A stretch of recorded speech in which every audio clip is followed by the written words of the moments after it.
बिस्मिल्लाहिर्रहमानिर्रहीम, अस्सलाम वालेकुम। प्रोग्राम व्यूज़ टाइम में अवां खे भली कार चऊं था।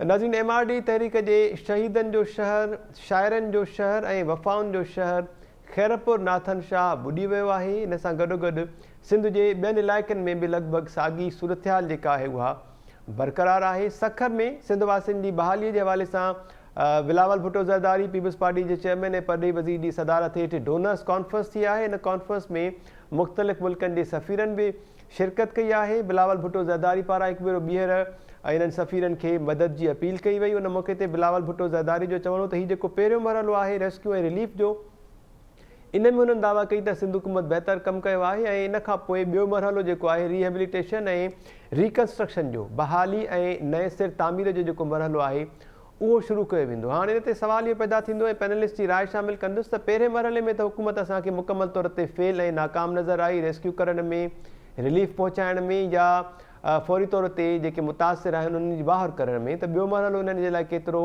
मुश्किल साबित थींदो।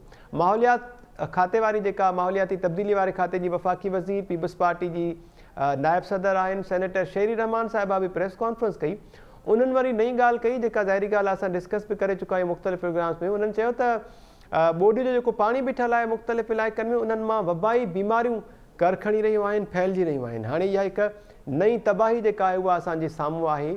इन नई तबाही खे हुकूमत रोकण में कहिड़ा उपाउ खणी रही आहे या केतिरो सरगर्म असांखे नज़र अचे पई, इन ते ॻाल्हि ॿोल कंदासीं।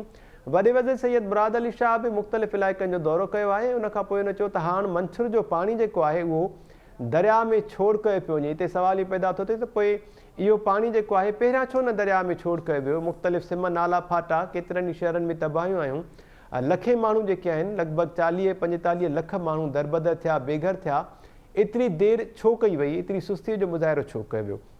गॾोगॾु कुझु ॾींहं पहिरियां असां ज़िक्र कयो हुयो शिकारपुर जी सूरत हाल ते। मूंखे यादि आहे कोई हफ़्तो खनि पहिरियां असां ॻाल्हि ॿोल कई हुई त शिकारपुर शहर में जॾहिं ॿेड़ियूं हलणु लॻियूं हुयूं त असां कंपेरिज़न करण जी कोशिशि कई हुई वेनिस शहर इटलीअ जो ऐं एम्स्टरडैम खे, जेके तरक़ी याफ़्ता शहरनि में उन्हनि जो शुमारु थींदो आहे। उते मनसूबाबंदीअ तहत ॿेड़ियूं हलंदियूं आहिनि ऐं माण्हुनि खे कंहिं क़िस्म जी का मुश्किल पेश न ईंदी आहे।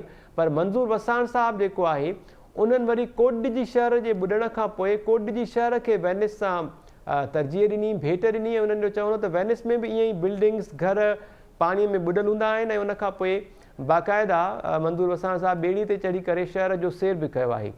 इन समूरनि मामलनि ते ॻाल्हि ॿोल कंदासीं। जेके पैनलिस्ट आहिनि अॼु असां सां गॾु उन्हनि जो तारुफ़ असां कराईंदो हलां। सीनियर तजिया निगार आहिनि सिविल इंजीनियर नसीर मेमर साहिबु, पाण कॉलमिस्ट बि आहिनि। प्रोफेसर इनाम भट्टी साहिबु जॉइन कयो आहे। प्रोफेसर मुश्ताक मीरानी साहिबु सीनियर तजिया निगार असां सां गॾु आहिनि। डॉक्टर अयूब शेख साहिबु ऐं इकनॉमिस्ट आहिनि, सीनियर तजिया निगार आहिनि डॉक्टर रफ़ीक चांडियो साहिबु, उन्हनि बि असांखे अॼु जॉइन कयो आहे। नसीर मेमर साहिबु, अवां समेत सभिनी पैनलिस्ट खे थैंक यू सो मच, अवां जॉइन कयो। अवां खां शुरूआति कयूं पिया। सर नसीर साहिबु, बिलावल साहिबु जो इहो बयानु ॾियणु त हीउ जेको पहिरियों मरहलो आहे रेस्क्यू ऐं रिलीफ जो, इन में सिंध हुकूमत बहितर कमु कयो आहे। ॿियो जेको मरहलो आहे रिकंस्ट्रक्शन ऐं रिहेबिलिटेशन जो, बहाली ऐं नए सिर तामीर जो, उहो बि जल्द शुरू कंदासीं। पहिरें मरहले में त हुकूमत असांखे नाकाम नज़र आई आहे। ईअं खणी चऊं त हुकूमत उहो किरदारु अदा न करे सघी जेको उन्हनि खे करणु खपंदो हुयो। तयारी शायदि उन्हनि जी न हुई। 100% जी तयारी उन्हनि कई हुई पर 600% ॿुधायो त बारिशूं पयूं। ॿियो जेको मरहलो हूंदो केतिरो टफ साबित थींदो, केतिरो मुश्किल ऐं चैलेंजिंग हूंदो हुकूमत जे लाइ? ॾिसो, अञा पहिरियों मरहलो अञा ख़तमु थियो कोन्हे। बिल्कुलु। ऐं पहिरें मरहले में बि अञा रेस्क्यू वारो मरहलो डोमिनेट पियो करे, रिलीफ त गॾोगॾु हले पियो। जी सर। पहिरें मरहले में रेस्क्यू ऐं रिलीफ हुई गॾु हलंदा आहिनि ऐं अनफॉर्चुनेटली तयारी तव्हां चओ था त 100% जी हुई पर मींहुं 500% पइजी वियो। मुंहिंजो पंहिंजो ख़्यालु आहे त 100% जी बि कान हुई। पर हाणे इन सॼे ते जेतिरो बहस कंदासीं उहा रिपीटेशन थींदी, वर्जाउ थींदो। जी। सभु शयूं सभिनि जे साम्हूं आहिनि। तयारीअ जे हवाले सां फेल्यूअर ॾाढो हाणे चिटो नज़र अचे पियो। उन में के ॿ ओपिनियन हाणे थी कोन था सघनि। हुकूमत रिएक्शनरी रेस्पॉन्स में आहे, उन में पूरी नथी पई हाणे पए ऐं कैंपुनि में ॿियनि हंधनि ते जेतिरो को रेस्पॉन्स थिए पियो उहो मे बी हू पंहिंजी पूरी जान लॻाईंदा हुजनि, पर जेतिरी तक़ाज़ा आहे, जेतिरी ज़रूरत आहे, उन खां बहरहाल घणो घटि आहे। अचूं था, तव्हां अॻियां ॻाल्हि करियो था त जेके मरहलो अचिणो आहे उहो रिकवरी ऐं रिहेबिलिटेशन जो आहे। जी। मां ज़ाती तौरु सम्झां थो त रिलीफ वारो कमु अञा बि महीनो ॾेढ त मूंखे लॻे थो ज़रूरु हलंदो, छो त जेसिताईं पाणी नथो निकिरे ऐं माण्हुनि जा अझा इन हाल में हू थियनि जो वरी पोइ वञी पुठियां कुझु आहे कोन बचो, पाणी बि निकिरी वञे, इहो थियो पहिरियों मरहलो। जी पुठियां वञनि किथे माण्हू, कहिड़ी जाइ ते वञनि, घर न बचा आहिनि, पब्लिक प्लेसिस न बचियूं आहिनि, त माण्हू जेकर ॻोठंदा मोटनि बि त उते पुठियां बचियो छा आहे? हाणे जेकर उनखे नए सिर का अबरी सबरी का शइ रिकंस्ट्रक्ट करणी आहे, रीबिल्ड करणी आहे, त उनखे बि त हिकिड़ो टाइम खपे। सो हिन सिचुएशन में मुंहिंजो पंहिंजो अंदाज़ो आहे त रिलीफ ऑपरेशन केॾो बि तकड़ कनि महीनो ॾेढ अञा हलंदो, ऐं अञा असांखे ॾिसणो आहे त ख़ैर थिए त सेप्टेंबर ख़ैर जो गुज़री वञे। जी ज़रूरी न आहे त अहिड़ा धुआंधार मींहं पवनि या छा, पर September monsoon late monsoon last year बि वेट रहियो सेप्टेंबर, त हुनजी पॉसिबिलिटी हूंदी आहे। त हाणे एॾो शदीद दबाव वारो मींहं जा इम्कान कोन्हनि, पर मक़सदु आहे त पोइ उहो रिलीफ में रिकवरी में रिहेबिलिटेशन में उते रंडक थी सघे थो। सो सेप्टेंबर त सॼो मुंहिंजो पंहिंजो अंदाज़ो आहे त अगस्त अची ख़तमु थियो, सेप्टेंबर सॼो हिन प्रोसेस में वेंदो, शायदि अक्टूबर जो कुझु हिसो हलियो वञे। जी पोइ उन लाइ हुकूमत छा कंदी, ही टाइम आहे उनजी प्लानिंग कनि। जीअं रिलीफ जी प्लानिंग कोन थी सघी, असां रिलीफ में हालत ॾिठी आहे, जी त हाणे हिकिड़े पासे रिलीफ ऐं उनजो कमु बि हले पियो, त पोइ हिकिड़ो उन लाइ ॾिसो हुकूमत खे टीमूं ठाहिणियूं पवंदियूं। हर कमु सभु माण्हू सभु कम न कंदा, इहो तरीक़ो ई ग़लति आहे। ही नी जर्क रिएक्शन आहे, सभु माण्हू सभु कमनि में पिया था जुड़नि। वज़ीर आला साहिबु रोज़ किथे न किथे बीठो आहे, मां एप्रिशिएट थो कयां वज़ीर आला जो जेस्चर ख़राबु न आहे, जी पर हुनखे सिस्टम स्ट्रेंथन करणु घुरिजे, जो हर हंधि हू पाण बीहण जे बजाए डिसीजन मेकिंग एॾी स्ट्रांग हुजे ऐं एॾी लॉजिक ऐं मेरिट बेस्ड हुजे, जो उहे डिसीजन्स हेठी सतह ते थियनि त वज़ीर आला ॿियनि मथी सतह जे कमनि खे टाइम ॾेई सघे। हाणे जेके स्ट्रेटेजिक कम आहिनि उनखे टाइम ॾियण लाइ वज़ीर आला टाइम न हूंदो, यकीनन न हूंदो, सॼो वक़्तु हू फील्ड में हले पियो। सो अॻियां जेका रिकवरी ऐं रिहेबिलिटेशन जो फेज़ आहे उनजी तमामु वॾी तयारी खपंदी आहे। जे तयारी न थी त माण्हू वरी अढ़ाई घर अची ठाहींदा, ऐं वरी ख़ुदा न ख़ास्ता ॿीहर का वरी हल्की बि फ्लड आई त उहे धक न जलींदा। ही रिकंस्ट्रक्शन रीबिल्डिंग जो हिकिड़ो मौक़ो हूंदो आहे। वक़्तु घटि आहे, मां तफ़सील में नथो वञा, पर जॾहिं ही पंहिंजो हिते ज़ल्ज़लो आयो त हिते इरा जेका ठही अथॉरिटी रिकंस्ट्रक्शन ऐं रिहेबिलिटेशन जी, उन हिकिड़ा 5-6 घरनि जा मॉडल डेवलप करे ऐं पोइ स्ट्रिक्टली उनखे इन्फोर्स करायो त हाणे जेको नओं घर ठहंदो उहो हिन स्टाइल सां ठहंदो।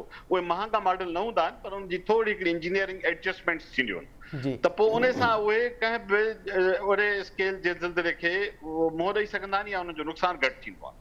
अहिड़ी तरह दुनिया में फ्लड प्रोन एरियाज़ जे स्ट्रक्चर्स जा मॉडल मौजूदु आहिनि। मां पाण बि थाईलैंड में बांग्लादेश में ओड़ा स्ट्रक्चर्स ॾिठा हुया, ऐं उहे वॾनि ॿोॾियुनि ऐं जेके साइक्लोन अचनि था उन में उहे घर विथस्टैंड करे था वञनि। त गवर्नमेंट खे घुरिजे त जेके दुनिया भर में यूएन जा यूएन हैबिटेट ऐं ॿियनि इदारनि जा जेके तजुर्बा आहिनि पोइ वारनि जे इलाइक़नि जा, ऐं हिते जेके पाकिस्तान जा वॾा आर्किटेक्ट्स आहिनि, यूनिवर्सिटीज़ में टॉप ब्रेन्स जेके वेठा आहिनि, उनखे विहारे रिकंस्ट्रक्शन ऐं रीबिल्डिंग ते हाणे खां कमु कनि त जीअं उहो लॉन्ग लास्टिंग त थिए न। मोटी वञी माण्हू वरी जेकर उहे ई झुगियूं उहे ई काननि कखनि जूं उहे ई साॻियूं शयूं वीचारा ठाहींदा, हलो टेम्पररी तौर आरजी तौर भली ठाहिनि, पर जेकर सरकार का मदद करे पाण या इंटरनेशनल इदारनि खां कवार कराए कोन रिकंस्ट्रक्शन जे वॾे फेज़ में वञे, जंहिंजी ज़रूरत आहे, वञिणो पवंदो, त उन जे पुठियां हिकिड़ो सॉलिड होमवर्क खपे। उनजो वक़्तु ही आहे, तो इन मरहले जो इंतज़ारु आहे। जेका ॻाल्हि तव्हां चई त अॼु बिलाल साहिबु कई आहे, डोनर्स कॉन्फ्रेंस या मुलाक़ात कई आहे, त ॾिसो उहे सभु मूं जेसिताईं ॾिठो त सखर एयरपोर्ट ते थी आहे। मुंहिंजो पंहिंजो इहो मूंखे ख़बर न आहे हुन में कहिड़ा ऐं केतिरा डोनर्स आया आहिनि, पर मुंहिंजो ख़्यालु आहे त इन क़िस्म जी डोनर कॉन्फ्रेंस जेका आहे उहा आइडियली इस्लामाबाद या कराची त एटलीस्ट, इस्लामाबाद हलो नेशनल लेवल जो आउटलुक थींदो, कराची में कनि ऐं उते थोरो टाइम ॾियनि डोनर्स खे, जेके वॾा डोनर्स आहिनि उन्हनि खे वठी अचनि, उन्हनि खे उते प्रॉपर शयूं ॾेखारनि, कुझु कैंपुनि में वठी वञनि, उन्हनि खे एरियल व्यू ॾेखारनि, वठी वञनि उनखे हेलीकॉप्टर्स या नंढनि जहाज़नि ते लो एलिवेशन ते फ्लाई करण वारा, त जीअं उहे सेंसिटाइज़ थियनि ऐं उन्हनि खे प्रॉपर डेटा मिले। मुंहिंजो पंहिंजो ख़्यालु आहे त अञा डेटा जी क्वालिटी में बि इशूज़ आहिनि। ज़ाहिर आहे हिन हालत में डेटा धोखे वारी ईंदी, पर हाणे वक़्तु आहे त कुझु डेटा बि ठीकु कलेक्ट थिए, डोनर्स खे सीरियसली परसू करण जी ज़रूरत आहे। बिल्कुलु ठीकु। नसीम अहमद साहिबु ॿ ॻाल्हियूं मां कयूं आहिनि। हिकु त वॾे वज़ीर जे जेके गेस्टर्स जी मां ॻाल्हि कई, इनखे गेस्टर्स जी हद ताईं त इनखे एप्रिशिएट कयूं था, ठीकु आहे, पर उनखां हटी करे जेके रिलीफ कैंप्स में सूरत हाल आहे, मां कोट कयां जे करे मुंहिंजी इजाज़त हुजे,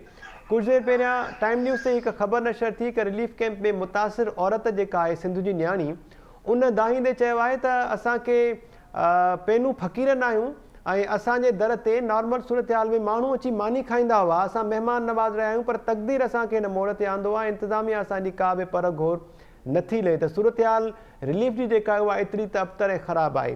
ॿी ॻाल्हि आहे जेका डोनर कॉन्फ्रेंस कराची में करण जी कई, त थी सघे थो बिलावल साहब खे सखर में या कॉन्फ्रेंस करण जी ज़रूरत इन करे पेश आई जो उते तबाही जेका आहे सखर जी पसगिरदाई में घणी आहे ऐं उन मौक़े ते बिलावल साहब जहाज़ में इन्हनि परॾेही सफ़ीरनि खे मुख़्तलिफ़ इलाइक़नि जो दौरो बि करायो आहे। शेरी रहमान जेका प्रेस कॉन्फ्रेंस कई इन ते बि अव्हांजी राय शामिल कंदुसि ज़रूरु। शेरी रहमान जो इहो चवणु त हाणे ॿोॾि मुतासिर इलाइक़नि मां वबाई बीमारियूं जेके आहिनि उहे तेज़ीअ सां फैलिजनि पियूं। सवाल इहो पैदा थो थिए त रिलीफ में हुकूमत हिन वक़्त ताईं नाकाम साबित थी आहे, राशन खाद खुराक माण्हुनि ताईं न पहुचाए सघी, त पोइ इन्हनि वबाई बीमारियुनि ते ज़ाब्तो आणणु हुकूमत जे लाइ मुमकिन आहे या वरी कुझु ॾींहंनि में अलाह करे ख़ैर असां का वॾी तबाही ॾिसंदासीं? सर नसीर साहब। हा, इहो ॾाढो को क्रिटिकल मरहलो हूंदो आहे जी, छो त आफ़तुनि खां पोइ जॾहिं कैंपूं लॻंदियूं आहिनि त उहे आमतौर ते जीअं त माण्हू ज़ाहिर खां वॾी तयारी खां सवाइ निकिता जेका सूरत हाल हुई जी, त उन में इहो कैंपूं ऑर्गेनाइज़ न हूंदियूं आहिनि ऐं माण्हू खे जिते जीअं जाइ मिली उन में हाइजीनिक इशूज़ हूंदा आहिनि, वॉशरूम सेपरेट न ठही सघंदा आहिनि, किचन सेपरेट न हूंदा आहिनि, मानीअ जी क्वालिटी पाणीअ जी क्वालिटी हज़ार मसइला हूंदा आहिनि जंहिंजे करे वबाउनि जो ख़तरो तमामु अहम ख़तरो सम्झो वेंदो आहे। बल्कि उनखे डिज़ास्टर मैनेजमेंट जा माहिर इहो बि चवंदा आहिनि त इहो कॾहिं कॾहिं असुल जेको डिज़ास्टर आयल हूंदो आहे उन खां वधीक हानिकार थी सघे थो, वधीक जानियूं विञाए सघे थो। त कुझु ॾींहंनि खां उते हेल्थ जा इशूज़ कैंपुनि में रिपोर्ट थियनि पिया। हेल्थ डिपार्टमेंट मूंखे जेका थोरी घणी ॼाण आहे त हुनजी हेल्थ डिपार्टमेंट यूनिसेफ ऐं WHO खां हाईएस्ट लेवल ते एंगेज कयो आहे ऐं कुझु उतां हुनखे वार बि मिले पई, पर ज़ाहिर आहे तमामु वॾो अंग माण्हुनि जो बेघर थियल आहे ऐं हेल्थ डिपार्टमेंट जो बि फुटप्रिंट वॾो आहे। हुन वटि PPHI जे थ्रू नेटवर्क आहे, क्लिनिक्स जो नेटवर्क आहे, त ही टाइम आहे, इहो वॾो चैलेंज आहे, इहा नंढी शइ कान्हे। वॾे में वॾो हेल्थ सिस्टम इनखे मुंहुं ॾियण जे लाइ शायदि हुन लाइ इहो वॾो चैलेंज हुजे। हुनजो हेल्थ डिपार्टमेंट जंहिं बि हाल में आहे हुननि कोविड में पंहिंजी अहलियत ॾेखारी हुई, इहो असांखे मञणु घुरिजे। ऐं बाक़ी बि जेके वैक्सीनेशन वग़ैरह ओवरऑल जेको पोलियो वग़ैरह में हुननि जो किरदारु सुठो आहे। तव्हां ॾिसो सिंध में को वॾो पोलियो जा केसिस नथा निकिरनि, सवाइ हिकु ॿिनि पॉकेट्स न निकिता, उहे ॿाहिरियां माण्हू आयल हुआ। कुझु शयुनि में हेल्थ जी असां वटि परफॉर्मेंस इन क़िस्म जे सिचुएशन में कुझु सुठी बि रही आहे।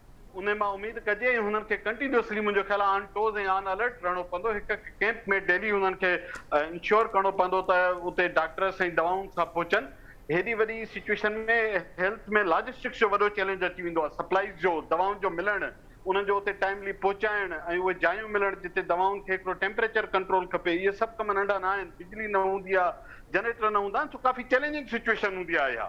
त उमेदु कजे ऐं उनखे कंटिन्यूअसली असां तव्हां रुगो तनक़ीद सां गॾु उनखे थोरी का हिमथायूं बि। हू ॿोॾि जे मंज़रनि में ॾिठो आहे जिते हू पंहिंजा सामान खयो, उन्हनि जा पोलियो जा वर्कर्स वीचारा औरतूं मर्द कमु करे रहिया आहिनि, या काफ़ी सुठियूं शयूं बि नज़र अचनि थियूं। त उमेदु कजे त उहे इन वॾे चैलेंज खे मुंहुं ॾेई सघनि, पर वॾो चैलेंज आहे। ठीकु आहे। Naseer Memon sahib, thank you so much sir. Professor Mushtaq Mirani sahib, अवां अचूं था ॻाल्हि ॿोल मां ॿुधी नसीर मेमन साहब जी। बिलावल भुट्टो ज़रदारी साहब जेके पीपल्स पार्टी जा चेयरमैन आहिनि, मतिलबु सरवान आहिनि पार्टी जा, हुन सां गॾो गॾु वरी परॾेही वज़ीर आहिनि, उन्हनि जो इहो चवणु त असांखे ज़राअत, रोड नेटवर्क ऐं माण्हुनि जो रोज़गार जेको आहे फौरी तौर ते बहाल करणो आहे। इन ते मूंखे जुमिलो यादि अचे थो, पीपल्स पार्टी जे को चेयरमैन अॻूणे सदर आसिफ अली ज़रदारी कंहिं दौर में चयो हुयो त असांखे मच्छी खारायो न, बल्कि मच्छी पकड़णु सेखारियो। सिंध जा माण्हू अहिड़ा ॿोॾि मुतासिर जेके आहिनि उन्हनि खे ईअं बुख ऐं बदाली जे वर चाढ़े उन्हनि खे इहा ख़ैरात छो पई ॾिनी वञे, उन्हनि जे लाइ रोज़गार जा मौक़ा न पिया फराहम कया वञनि, रिलीफ कैंप्स में कंहिं क़िस्म जा के बंदोबस्त नज़र न पिया अचनि। मुश्ताक साहब, छा कमेंट हूंदो?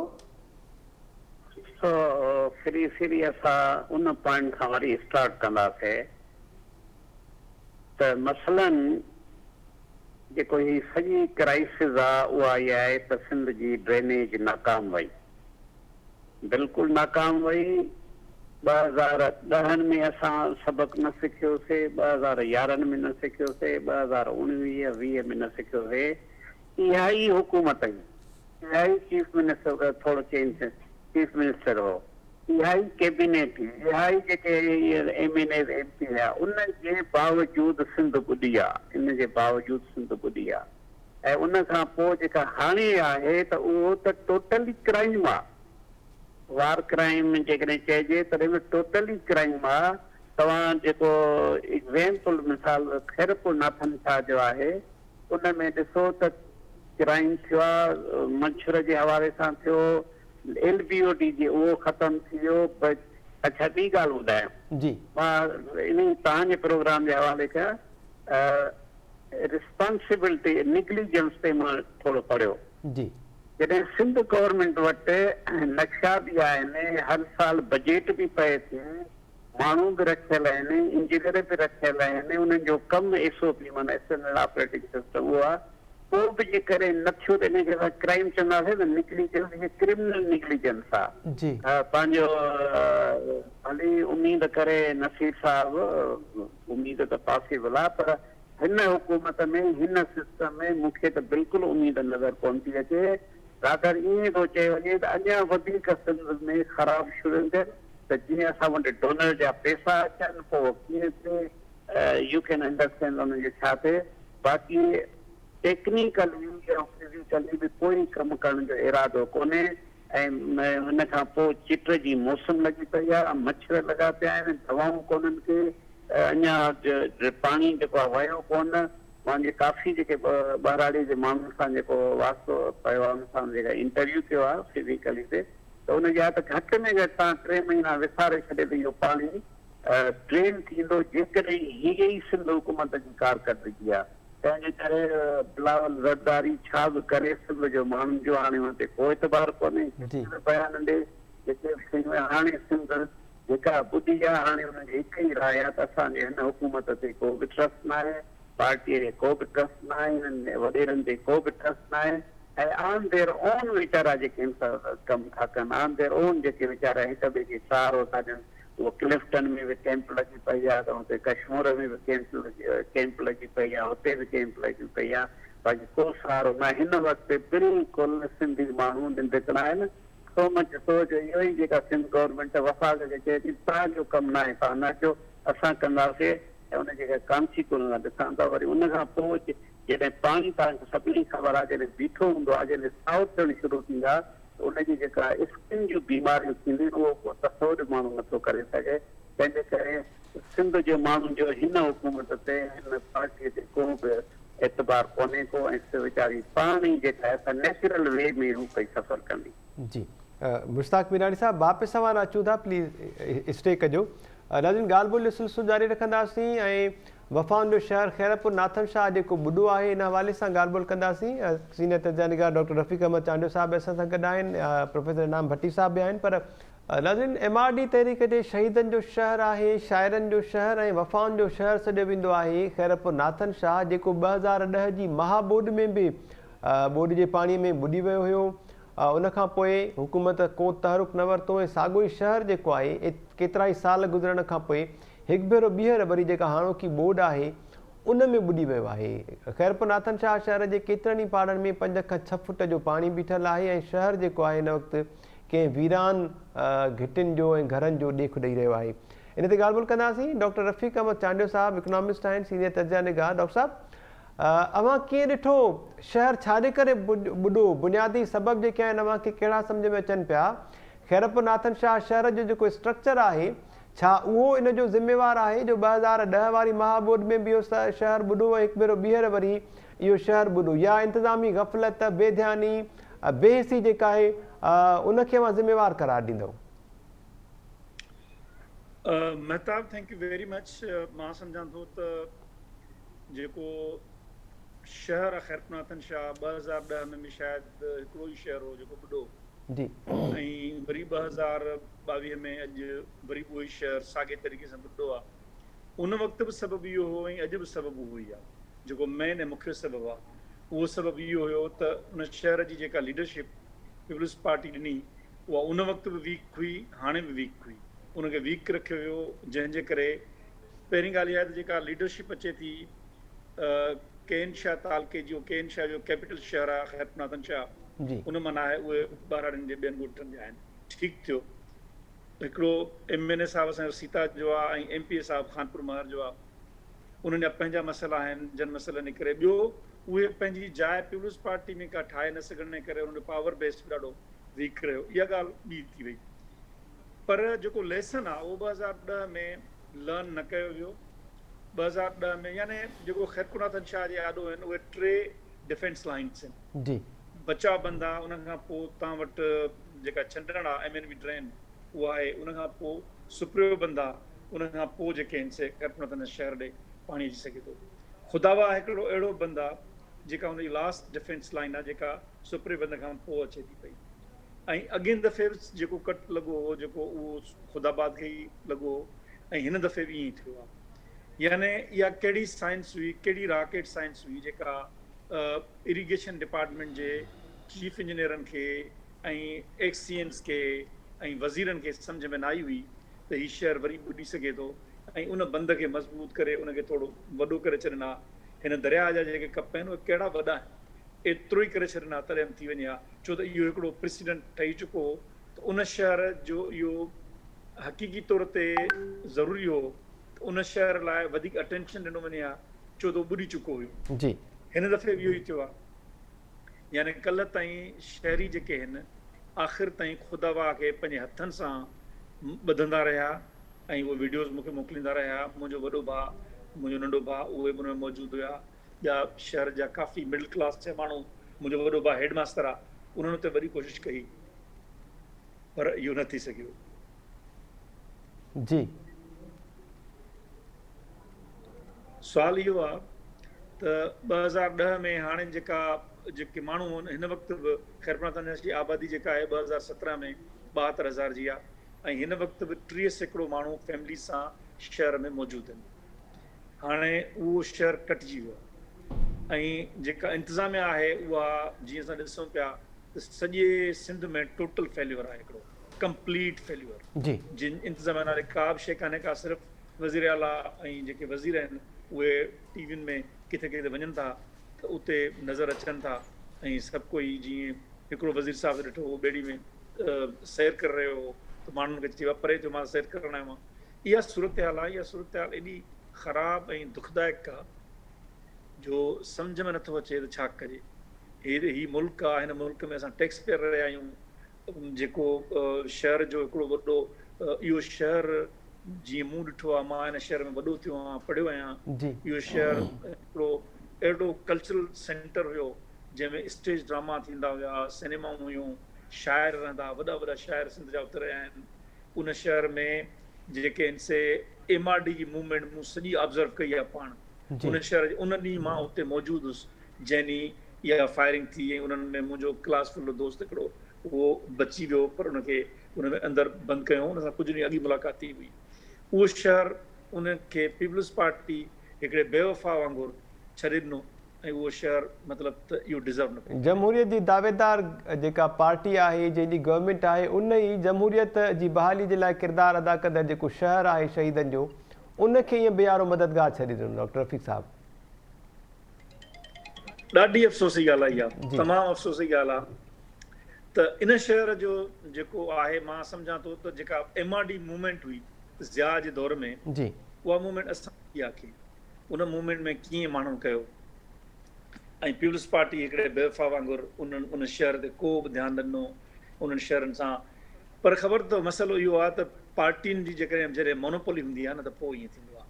ॿियनि पार्टियुनि खे बि जेके बि मतिलबु आहे जंहिं तरीक़े सां अकेलनि पार्टियुनि खे ई छॾियो वियो, उन्हनि खे ई रखियो वियो आहे। उन जे करे माण्हुनि वोट पावर, मिसाल तौर ते मां सुभाणे पीपल्स पार्टी अगेंस्ट वोट करणु चाहियां, कंहिंखे कयां? ॿिया जेके आहिनि उहे वधीक मतिलबु हुन में आहिनि। सो असां वटि का चॉइस कान्हे का, छो त पॉलिटिकल पार्टीज़ आहिनि कोन पाकिस्तान में जेके हिक ॿिए अचनि, जेके अचनि था हिक खां वधीक ॿी। सो ख़ैरपुर शहर जेको आहे उन बेवफ़ाई, उन बेहसी, उन जेका आहे सा ख़राबु कारकर्दगी ऐं जीअं मुश्ताक साहब चए थो त हिकिड़ी क्रिमिनल नेग्लिजेंस जो शिकार शहर आहे। ऐं मूंखे ख़बर न आहे 2010 में जेका रिहेबिलिटेशन थी हुई, उन रिहेबिलिटेशन में जेका ठगी केनशा में थी हुई उनजो मां विटनेस आहियां। उहे मूं पंहिंजे पाड़े में माण्हुनि जे नालनि ते ख़बर न आहे किथे घर ॼाणाया हुयूं, पर उहे घर सभिनी असां, मूं पंहिंजो घर त पाण ई ठहिरायो हो जेको ॿुॾी वियो हुन में, जेको हाणे बि लॻे थो वरी करिणो पवंदो। पर ॿिया जेके ग़रीब गुरबा हुया, छो त असीं नौकिरी वारा हुआसीं त पाण करे सघियासीं, पर मुंहिंजे पाड़े में अहिड़ा माण्हू हुया जंहिंजा नाला लिखिया विया पर असां घर उन्हनि खे न ॾिठो त को हुकूमत या रिहेबिलिटेशन वारनि ॾिना हुया। ऐं मां सम्झां थो हिन दफ़े बि रिलीफ ऐं रिहेबिलिटेशन में साॻी ठगी जठा थींदा ऐं कुझु बि न थींदो। मां सम्झां थो त ख़ैरपुर शाह जे जेका मां अपील बि कंदुसि त जेके ख़ैरपुर शाह जा वकील आहिनि नौजवान, उहे सभु ऐं जेके आहिनि हिकिड़ो केस तयारु कनि जेको सिंध हुकूमत आबपाशी जो अमलो जेको 2010 में मौजूदु हो, जेको पोइ मौजूदु हुयो, ऐं इन सॼे शहर जो जेको बि काथो आहे उन सॼे जो कोर्ट डिसाइड करे छो ठीकु आहे डॉक्टर रफ़ीक अहमद चांडियो साहब। ठीकु आहे, वापसि तव्हां अचूं था डॉक्टर साहब। तव्हां काफ़ी अहम ॻाल्हियूं कयूं आहिनि खैरपुर नाथन शाह शहर जे हवाले सां। प्रोफेसर इनाम भट्टी साहब, 2 पॉइंट्स आहिनि। हिकु त डॉक्टर रफ़ीक अहमद चांडियो साहब ज़िक्र कयो ऐं जीअं मां इंट्रो में ज़िक्र कयो त कुझु ॾींहं पहिरियां असां पाण शिकारपुर शहर में जेका सूरत हाल हुई, जंहिंखे माज़ीअ जो पेरिस सॾियो वेंदो हुयो, उन में ॿेड़ियूं जॾहिं हलंदे ॾिठियूं त असां उनखे वेनिस सां भेट अहिड़ी रीति ॾिनी हुई त वेनिस या एम्स्टरडैम तरक़ी याफ़्ता शहर आहिनि ऐं उते हिकु मनसूबाबंदीअ तहत ॿेड़ियूं हलंदियूं आहिनि माण्हुनि खे सहूलियतूं पहुचाइण जे लाइ, ऐं माण्हुनि जे ॾुखियाईनि में कंहिं क़िस्म जो को इज़ाफ़ो या वाध न थींदी आहे। मंज़ूर वसाण साहब जेको बयानु ॾिनो आहे, तकरारी बयानु आहे, उन ते सोशल मीडिया ते बि काफ़ी तनक़ीद हले पई, जंहिंमें उन कोटडिजी शहर खे वेनिस सां भेट ॾिनी आहे ऐं फरमाइनि पिया त वेनिस में बि ईअं ई जेके बिल्डिंग्स आहिनि, घर आहिनि, उहे पाणीअ जे हेठि हूंदा आहिनि, उते ॿेड़ियूं हलंदियूं आहिनि। पर दिलचस्प या अफ़सोसनाक सूरत हाल इहा चऊं त मंज़ूर वसाण साहब जॾहिं शहर में ॿेड़ीअ ते सैर पियो करे त जेके माण्हू वेझो था अचनि इस दाहूं ॾियण जे लाइ या पंहिंजूं आहूं पंहिंजा सुॾका जेके आहिनि उहे ॿुधाइण जे लाइ, त उन्हनि खे छिड़िॿूं ॾेई परे थो करे। हिते सुवालु आहे त छा इहे चूंडियल नुमाइंदा जेके आहिनि वोट वठण वक़्तु बि अवाम खे ईअं ई पंहिंजो पाण खां परे कंदा हूंदा? ॿी ॻाल्हि जेका आहे उन ते मां कमेंट शामिलु कंदुसि त सखर ऐं गुडू बैराज ते मथां दर्जे जी ॿोॾ आहे, जंहिंजे करे असांजो ड्रेनेज सिस्टम जेको आहे उहो तबाह थियो ऐं कमु न पियो करे। बिलावल भुट्टो साहब जो अॼोको बयानु आहे सर। साईं, पहिरीं ॻाल्हि त महताब माण्हू वीचारा इन्हनि खे सोचणु खपे न त हू त वोट वठण वक़्तु मंज़ूर वसाण जे ॻोठु ईंदो आहे न, हू हींअर वेनिस जे सैर ते आयो आहे ऐं उनखे उनजे सैरो सयाहत में रुखनो विझण जे लाइ जेकॾहिं माण्हू ईंदा त उन्हनि खे त परे कंदो न। ऐं हुनजे लाइ त इहा कहिड़ी ख़ुशी जी ॻाल्हि आहे त बिना टिकेट जे वेनिस जी वीज़ा ऐं टिकेट वठण जे बजाए हू हुनजे घर में हली आयो आहे वेनिस ऐं हुन ते ॿेड़े ते सैर थो करे, त हुनखे छॾियो त उहो मज़ो वठे वेनिस जो ऐं सैरो सयाहत करे। ऐं शायदि लॻे थो त मंज़ूर वसाण खे इहे मंज़र पसंदि अची वञनि ऐं कोटडिजी में मुस्तक़िल तौर ते इन्हनि शयुनि जो बंदोबस्तु करे छॾे त शहर में हाणे अॻिते हर घिटीअ में पाणी बीठो हूंदो ऐं हुन ते सभु ॿेड़ियुनि ते घुमंदा। शहर जे चौधारी बंदि बदिराए छॾे त पाणी निकिरे ई न जीअं ॿाहिरि। बिल्कुलु चौधारी बंदि बदिराए छॾे ऐं फर्स्ट क्लास इहो मंज़र थी वेंदो। वेनिस असीं बि घुमणु वेंदासूं, पोइ मंज़ूर साहब जे सयाहत जे लाइ शायदि हिते हिकिड़ो सिंध जे लाइ टूरिज़म पॉइंट बि डेवलप थी पवंदो। ऐं इहो ई पीपल्स पार्टी चाहे थी पई त इहा सिंध सॼी इन ई क़िस्म जे सयाहत जो मंज़र ॾे। उहा सयाहत जेका ख़ुशहाल सिंध न, पर उहा सयाहत जेका तबाह ऐं भड़भांग सिंध हुजे, जंहिंजे नाले ते ही पिननि बि ख़ैरात बि वठनि, उन में बि जावा कनि ऐं जॾहिं इहा सिंध ख़ुशहाल हुजे त उन मां बि जावा कनि ऐं पंहिंजा अकाउंट भरनि। केॾी हैरत जहिड़ी ॻाल्हि आहे त बिलावल साहब जेको उन ॾींहुं इहो ई चई रहियो त एॾो घणो पाणी आहे जो दुनिया जो को बि मुल्क एतिरे पाणी खे को निज़ाम कोन ॾेई सघंदो। ऐं हाणे वरी उहो साॻियो ई हिन जो इहो आहे त पाणी जेॾा केॾा आहे, तंहिंजे करे लंघ कोन्हे पाणी खे, दरिया बि भरियो पियो आहे ऐं जेके हर तरफ़ पाणी खे केॾा कढूं। जी हा, केॾा कढूं, यानी पाणी जहिड़ो इन्हनि सिमनालनि खे वरी दरिया में अची असां विझंदा आहियूं, तंहिंजे करे पाणी निकिरंदो आहे त दरिया। ऐं वरी मतिलबु हैरत इहा आहे त हिननि खे भला 5 मिंट पहिरीं ब्रीफिंग वठो कंहिंखां, कंहिं हिकिड़े एक्सपर्ट खां थोरो चङे नमूने सां सम्झी वठो त सिंध जे अंदरि मींहं जे पाणी जो ऐं सिम जे पाणी जो नेकाल जो सिस्टम कीअं आहे, दरिया जो कीअं आहे, वहकरा कीअं आहिनि, उन ते भला उन खां पोइ थोरो ॻाल्हायो। पर छा आहे त हिते हू ख़ुदि जेके साहब आहिनि न, जेके अमलदारी हिननि जी मुक़ररु करे छॾी आहे, हिननि जा चीफ इंजीनियर कहिड़ा हूंदा ऐं उन खां हेठि इंजीनियर कहिड़ा हूंदा, एक्सीएन कहिड़ा हूंदा, उन्हनि जी पंहिंजी बि सॼी अहलियत इहा आहे त हू ब्रीफिंग्स तयारु करण जे बजाए ख़ुशामद जे लाइ हुननि खे ॿुधाईंदा आहिनि। मूं ॾिठो पिए अॼु को सोशल मीडिया ते कंहिं ॾेखारियो त SSP 2 साहबनि जे फोटो कढण जे लाइ कैमरा खयों बीठो आहे ऐं हुनजो चहिरो साम्हूं आईने में नज़र अची वियो आहे। हाणे जिते कमीशन CSS पास ऑफिसर चंद उन्हनि वॾेरनि नुमाइंदनि जा बीह करे फोटोग्राफरी जा कम कंदा हुजनि त उन्हनि जी अहलियत हैसियत छा हूंदी। त आऊं महताब सम्झां थो रफ़ीक साहब खे हींअर खैरपुर जो जेतिरो ॾुख थियो हूंदो उनजे ॻाल्हाइण मां ई महसूसु थियो पियो, ॿ दफ़ा इलाही जज़्बाती थी वियो ऐं हिन जज़्बाती अहसासनि जो बिल्कुलु क़दुरु आहे। पर इहो साॻियो अहसासु असांखे सॼी सिंध जे लाइ थिए थो। इहो साॻियो अहसासु जॾहिं आऊं सोचां थो त मुंहिंजे लाइ खैरपुर नाथन शाह बि मुंहिंजो घरु आहे मुंहिंजे लाइ शहदाद कोट बि मुंहिंजो घर आहे, मुंहिंजे लाइ थर काछो ऐं कोहिस्तान जिते मुंहिंजो को मिट माइट ब्लड रिलेशन में कोन्हे पर उहो बि मुंहिंजो हुते मिट माइट रहे थो ऐं उहो बि मुंहिंजो घर आहे। मूंखे ईअं ई तकलीफ़ थिए थी, ईअं ई असां हुते सेंटिमेंटल थियूं था, जज़्बाती थियूं था, जीअं अॼु रफ़ीक पंहिंजे ख़ैरपुर नाथन शाह ते थिए थो। जी ऐं हाणे इहो असां सभिनी ते आहे त माण्हुनि खे एजुकेट कीअं था कयूं, उन्हनि खे सम्झायूं कीअं था त उहो छा कनि। तमामु शदीद ज़रूरत आहे हिन जी। महताब तव्हां जीअं चयो न त ही पहिरियों मरहलो त हिननि कुझु बि कोन कयो ऐं बिल्कुलु अॼु बि हिन पहिरें मरहले में अॼु बि मूंखे ॿुधाइनि त सीएम सिंध ॿुधाए त सिंध जे अंदरि घणा मोबाइल हॉस्पिटल्स जो बंदोबस्तु कयो वियो आहे, सिंध जे अंदरि घणा जेके आहिनि डॉक्टर्स हिननि एमरजेंसी में हिननि सभिनी एरियाज़ में मोकिलण जे लाइ तय कया आहिनि। सिंध में घणियूं दवाउनि जो हिननि बंदोबस्तु कयो आहे जो अॼु खां पोइ जेको ही वबाउनि जो मुंहुं निकिरंदो हुन में माण्हू जॾहिं मरण शुरू कंदा उनखे कीअं मुंहुं ॾींदा। अञा ही मरहलो हले पियो। उन खां पोइ जो जेको मरहलो आहे उन में जीअं रफ़ीक पहिरियों ई ॿुधायो त 2010 वारी ॿोॾि खां बि पोइ इहा ई हुकूमत हुई।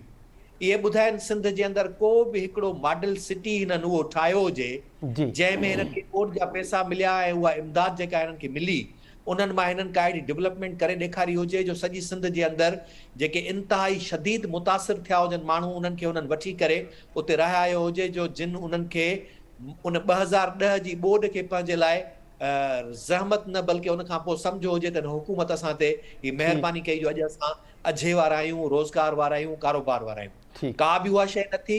उन सॼी रिहेबिलिटेशन जा जेके पैसा आया उहे बि हिननि कीअं तबाह कया ऐं खुर्द बुर्द कया। हाणे उहा साॻी तबाही वरी नए सिरे सां तव्हांखे नज़र ईंदी। ॿियो महताब मूंखे जेको महसूसु थिए थो त ही ख़ुदि हुकूमत चए थी पई ही पाणी 2-3 महीननि में कोन निकिरंदो। बिलावल भुट्टो साहब बि चयो 2-3 महीना लॻी वेंदा। बिल्कुलु हिकिड़ी इंटरनेशनल एजेंसी उन जा जेके सैटेलाइट व्यूज़ ॾिना आहिनि उन में जेका 100 किलोमीटरनि खां मथे जी हमचोरस एरिया में सिंध जो इलाइक़ो सिर्फ़ु पाणी ई पाणी माना हिकिड़ी ढंढ बणिजी वई आहे जी ऐं इहा ढंढ जॾहिं बणिजी वई आहे त मूंखे यादि थो पए त मुंहिंजा वॾा ॿुधाईंदा आहिनि त 42 जी ॿोॾि खां अॻु में शहदाद कोट शहर जेको आहे उहो सॼो बाग़नि जो शहर हुयो।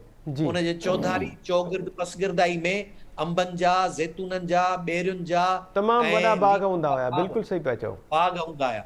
पर उन 42 जी ॿोॾि खां पोइ जॾहिं चौधारी पाणी भेजी वियो त अॼु शहदाद कोट जो जर बि खारो आहे ऐं उते मिठो पाणी कोन्हे पीअण जे लाइ। इहा साॻी सूरत हाल मूंखे हींअर नज़र अचे शहदाद थी। कोट में को हिकु बाग़ बि न आहे इनाम साहब। नहीं हिकिड़ो बि बाग़ न बल्कि आउं सम्झां थो को 10 वणनि जो बि किथे को जेको आहे झुकतो कोन हूंदो जंहिंमें ज़ैतून या अंब हुजनि। जी ऐं त इहा साॻी सूरत हाल महताब मूंखे हींअर नज़र अचे थी त सिंध जे ज़रात जो जेको बहितरीन बेल्ट आहे हीअ असां बेहड़ जो एरिया, ख़ुदाबाद जो एरिया, ख़ैरपुर नाथन शाह जो एरिया ऐं पंहिंजो ककड़ जो एरिया, भान सईदाबाद जो एरिया, इहो सॼो एरिया दादू ताईं हिकिड़ो बहितरीन एरिया आहे। ख़ुदा न करे जो इहो पाणी न कढी सघनि ऐं उन जे नतीजे में इहो सॼो इलाइक़ो खारो जर बणिजी वञे ऐं उते ज़मीन बि जेका आहे सही तरह सां आबाद न थिए। मूंखे हिन जी अहलियत नथी लॻे सिंध हुकूमत वटि, छाकाणि जॾहिं हींअर को बि रिथा कोन्हे त उनखे पाणी खे कीअं निकाल कनि त ईंदड़ 6 महीननि में उन्हनि पाणी खे किथां निकाल कंदा ऐं मथां मौसम सर्द थींदी त उन में हिन जी एवापोरेशन बि कोन थींदी। जी सिंध हुकूमत जो जिते ज़िक्र थिए थो त उते ज़ाहिरी ॻाल्हि आहे पीपल्स पार्टी जो ज़िक्र थिए थो ऐं डॉक्टर रफ़ीक अहमद चांडियो साहब हिकिड़ो नुक़्तो जेको आहे उहो उथारियो त असां वटि ॿी का चॉइस न आहे ख़ैरपुर नाथन शाह में, छाकाणि त ज़िक्र हुनजो पियो हले तंहिंजे करे हुननि चयो त असां वटि का चॉइस न आहे, माण्हू वोट ॾियनि त कंहिंखे ॾियनि। हाणे हीउ बुनियादी सुवालु आहे, इन ते सिंध वासियुनि खे अवेयर करण जी बि ज़रूरत आहे ऐं सिंध वासियुनि खे इहा पंहिंजी रविश ऐं सोच बि बदिलाइणु खपंदी त ज़रूरी न आहे सिर्फ़ु ऐं सिर्फ़ु उन्हनि नुमाइंदनि खे ई अव्हां हर दफ़े वोट ॾियो जेके अव्हांजी तबाही जा ज़िम्मेवार हुजनि। माण्हुनि मां जेके वोकल पीपल आहिनि, वोकल क्लास जेको आहे, जेके डाखोड़ी नौजवान आहिनि, जेके मज़ामती नौजवान आहिनि, उन्हनि खे अॻिते अचिणो पवंदो ऐं उन्हनि खे उन्हनि इलाइक़नि जी नुमाइंदगी करणी पवंदी, उन कम्यूनिटी जी नुमाइंदगी करणी पवंदी। थी सघे थो इहा रविश ॾिसण खां पोइ शायदि ई जेके मौजूदा हुकुमरान आहिनि उहे पंहिंजो रवैयो तब्दील कनि towards better end prosperous Sindh. Professor Mushtaq Mirani sahib, अव्हांजो इन ते कमेंट सर, ई इंतिहाई अहम मामिलो आहे, सिंध वासियुनि वटि ॿी का चॉइस छो न आहे, मतिलबु उहा पंहिंजी चॉइस पाण क्रिएट छो न पिया कनि अहिड़नि अहम मामलनि में?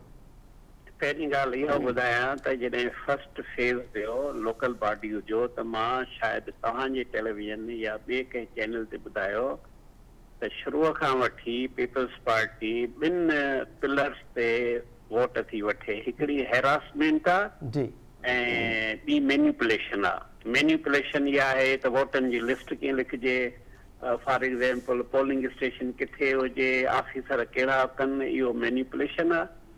हेरासमेंट जो इहो आहे त जेको अपोनेंट माण्हू आहे उन ते केस कीअं कजनि, उन हिमायतुनि खे जेल में कीअं मोकिलिजे। तंहिंजे करे शुरूअ खां वठी पीपल्स पार्टी 2008 में त बिल्कुलु वोट न चई सघूं था बिल्कुलु।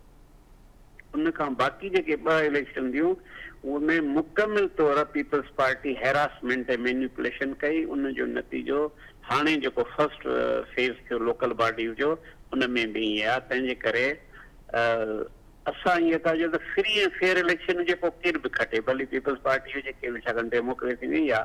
ठीकु आहे। पर जेको पीपल्स पार्टी आहे उहा इस्लामाबाद मां हिकिड़ी वठी अचे कॉन्ट्रैक्ट वठी अचे, पोइ हिनखे फ्री इजाज़त आहे जीअं मैनिपुलेशन कनि, जिन खे जेल में विझनि, जिन खे फॉर एग्जाम्पल इहो एंटी टेररिस्ट जो कलम लागू कनि। उहो ई टेरर जेको आहे उहो आहे जेको हेरासमेंट ई जेका आहे हिन पार्टीअ खे वोट थी मिले। फ्री फेयर इलेक्शन में त नौजवान अची सघनि था।